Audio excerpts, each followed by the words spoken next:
Qui sont les 4 cavaliers de l'Apocalypse?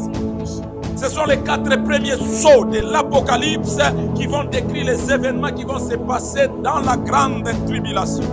Reste jusqu'à la fin pour comprendre les prophéties qui vont bientôt s'accomplir et mets la vidéo dans les favoris pour ne pas la perdre. Que représentent ces 4 cavaliers et leurs chevaux? Les chevaux sont des événements qui vont bouleverser le monde et les cavaliers sont des esprits que Dieu permettra pour accomplir ses jugements. Et les premiers sceaux, les premiers cavaliers? Nous trouvons le premier sceau, il y a le premier cavalier dans l'Apocalypse chapitre 6 du verset 1 au verset 2. J'ai regardé et voici parut un cheval blanc et celui qui le montait avait un arc. Une couronne lui fit donner et il partit en vainqueur et pour vaincre. Le cheval blanc représente une période de paix mondiale juste après l'enlèvement. Et le cavalier qui le monte, c'est la bête, l'opposant de Christ, qui instaurera cette paix afin de dominer le monde par elle. Mais certaines personnes disent que ce cavalier couronné, c'est Christ lui-même qui va en vainqueur. J'aimerais savoir ton avis dans les commentaires, mais la suite des sceaux va nous donner encore plus d'éclaircissement. Deuxième sceau, continue la lecture.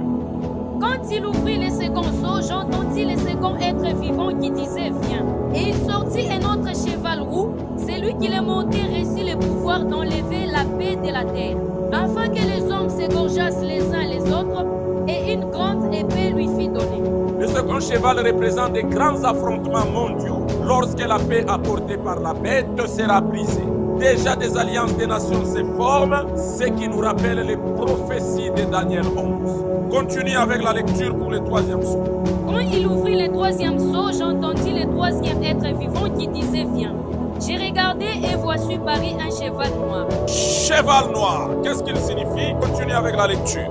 Celui qui le montait tenait une balance dans sa main et j'entendis au milieu des 4 êtres vivants une voix qui disait « Une mesure de blé pour un denier et 3 mesures d'orge pour un denier, mais ne fais point de mal à l'huile et au vin. » Le troisième sceau annonce qu'après ces conflits, une crise mondiale va créer une famine généralisée qui va frapper le peuple. Quatrième sceau et dernier cavalier, voici.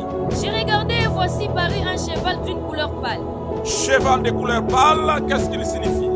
Celui qui le montait s'est nommé la mort, et les séjours des morts l'accompagnaient. Le pouvoir leur fut donné sur l'écart de la terre pour faire périr les hommes par l'épée, par la famine, par la mortalité et par les bêtes sauvages de la terre. Le cheval pâle est plus dangereux que les autres parce qu'il symbolise en lui-même l'épée, la peste, les famines et la mortalité causée par les bêtes sauvages qui seront des agents au service de l'Antichrist pour martyriser le peuple. Que faire pour échapper à tout ceci? Une seule chose, participer à l'enlèvement et à la première résurrection des saints. Aime et partage, abonne-toi pour la suite.